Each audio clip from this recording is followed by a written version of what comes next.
Hi everyone, I'm Lucija and this is. Stefan. So we welcome to the Infobip Shift startup stage where innovation meets inspiration and the startups take the spotlight. And today we've met here from all the different corners of the globe, so to say, with many, many startups and many, many creative ideas. And yeah. So yeah, now we're gonna sit down a bit because we've been like carrying heavy stuff for the past 3 days and Yeah. we are old and tired. So let's do that to begin with. We're gonna sit and have a little chat. Yeah, so we can start with the. It's quite nice chairs. Cheers, yeah. So yeah, I'll start by asking you, Lucia, can you tell us about this thing called Infobip Startup Tribe? Let's see if it's sorry, with this Infobip Startup Tribe and how it all started. Yeah, so actually, the idea became to unfold when Infobip acquired Shift in 2021. And a few months later, actually, the Startup Tribe Perks program has been born. So at the beginning, it was just Nicola, our director, and Marin, our analyst. It was soon joined by Tea, our awesome MC, who is also a content specialist and for free time. And then by yours truly. And then we kind of charmed Stefan into joining us and snatched him from another team. Yeah, well, I think that was a team effort, but with the charming. But yeah, my best professional decision so far, at least. Yeah, I made him say that. Yeah, so you know. I'm forced to say it on stage, of course. Yeah. No, just kidding. I really enjoy it, and yeah, I've definitely best professional decision. So, by looking at this, we're gonna bore you with some numbers first and foremost, since now you've heard about the program itself, and we'd like to introduce it a bit more. And Lucia, could you tell us a bit more on how it looks today? Yeah, so at the moment it was like, so we launched in May 2021, and at the moment we have over 300 startups in over 60 countries, and we have disbursed more than $1.5 million US worth of credits. So yeah, that's how it looks. And do we only work with startups, or do we also work with other things? No, actually, we work with anyone who works with startups. We have over 120 partners. In over 40 countries. Most of them are venture capitalists. We have accelerators, incubators, other perks programs, angel syndicates, and others, like mostly hubs and other startup organizations. All right. And looking at these 42 countries, could you give us a breakdown? Yeah, so we basically really want to be establish our place in the North America and APAC region, since we can see most of our partners are from the United States, Singapore, also United Kingdom, and as we can see, Croatia, because we are still like the strongest in the region. So can you give us some other numbers? Yeah, so more numbers. Yay! Yay. So we're gonna have a look at like a top-down view of our startup. So basically, we have 660 plus applications to date. That's without the spam. We have startups from 290 cities across the world, and 75 of them are coming through partners. So, just as Lucia mentioned before, we work quite closely with our partners, and we like to get startups from our partners, to put it in that way. And also we have 100 plus different countries, and our fearless leader, Nicola, likes flags. So we were all thrilled to receive this, so to say, 3-digit number when it comes to countries. So we have startups from over 100 plus countries over the world. I'd say it's quite obvious because emails, of course, I'd say the easiest channel to use, and most of the companies have use cases for it really easily. If it's email marketing, I don't know, registration emails and everything else. But on number 2 and 3, we also have SMS and WhatsApp. And SMS and WhatsApp are, I'd say WhatsApp is going to pass both SMS and email quite soon, because it's been growing rapidly for the past year, so to say.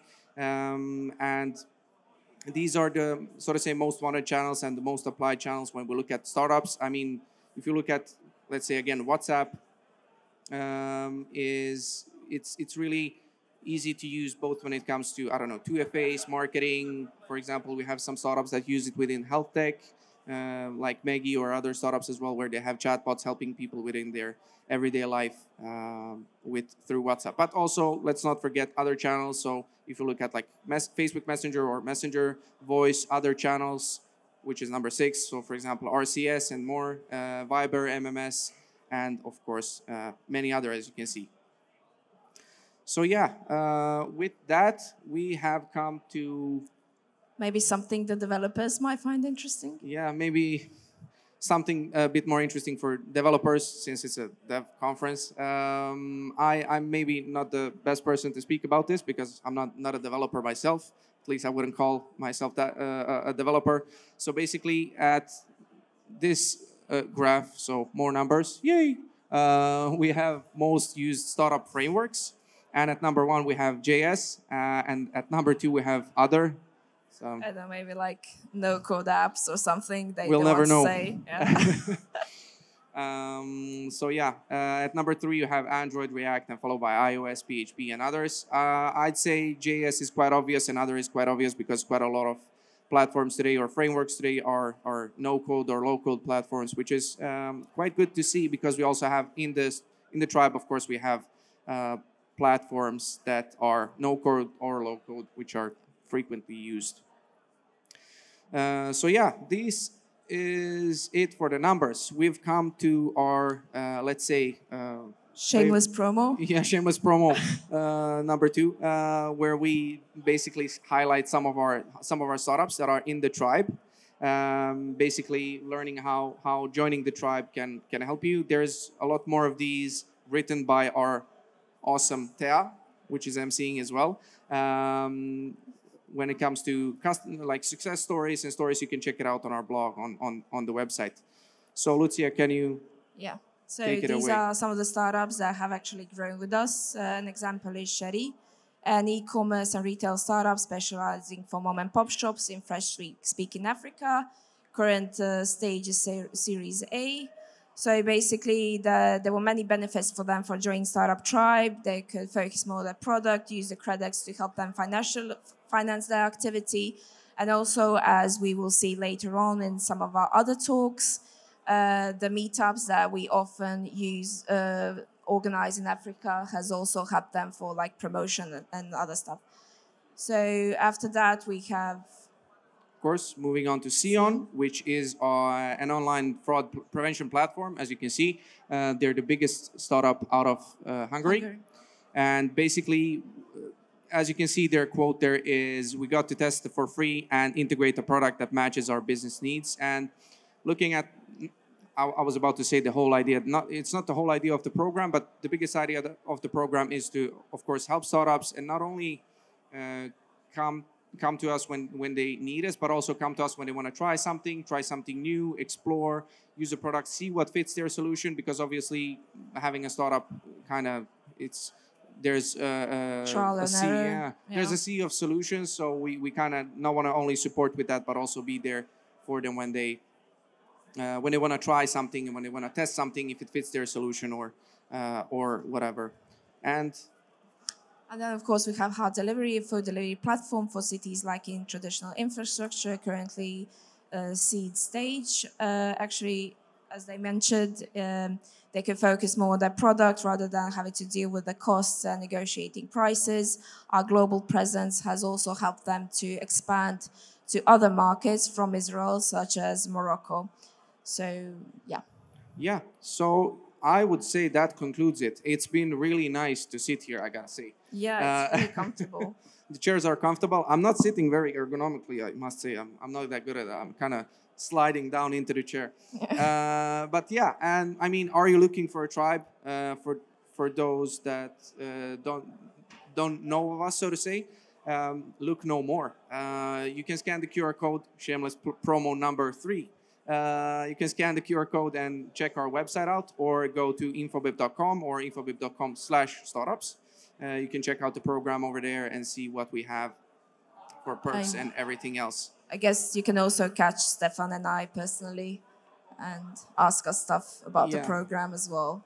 So yeah, well, that's also an option. This is going to be maybe the last time we sit today, maybe for lunch. That's Yeah. if we sit down quickly to catch a burger or anything. So yeah, many thanks for coming to our opening. Make sure to enjoy the rest of the program we have set for these 2 days during the conference for the startup stage. The stage is going to include fireside chats, as they're already mentioned. Fireside chats, panels, sessions, talks like this, or I don't know. This is quite a chat rather than a talk. So yeah, it's a chill opening. Let's call it that. Yeah, and please also check out and meet and talk to all of the startups from the expo area in the startup stage. They're all fantastic. They're all working on changing the world for the better. So, yeah, feel free to check them out. Yeah, and if you have any questions or whatsoever, let us know, or we'll be around here. So catch us. We'll be more than happy to chat about anything. So yeah, thank you very much for listening in, and we'll give it back to the awesome MCs. Thank you very much. Please stay put in case we have any questions from the audience. I have a question. Okay. Go ahead. How does it feel to lead such an awesome program? Awesome. As I already said earlier, it's the best professional decision I've made. So I kind of stand by that. Okay. Any other questions? The young Albert has a question. Yeah, so I'm a startup founder, so I'm not sure if we're already in the startup tribe, but perhaps for the rest of the crowd here, what is the qualification criteria? Like, what do you need to be and what do you need to go through if you want to become a part of the startup tribe? Is there do you say, okay, these startups are good to go and these are not good enough for us? All right, Lucija, you want to take that one? Basically, you have to go through due diligence first, of course. And then if you have a good use case for Infobip, or we can start using our products either now or relatively soon, then I would say you're a good fit for the program. What's considered as a good use case? You need communication services. And that could be, as you've seen through the channel use, it could be anything from email, SMS, or WhatsApp, or our SaaS products. Or whatever. And we also have the eligibility criteria on our website for kind of guidelines, but that's also very really dependent from startup to startup. Thank you.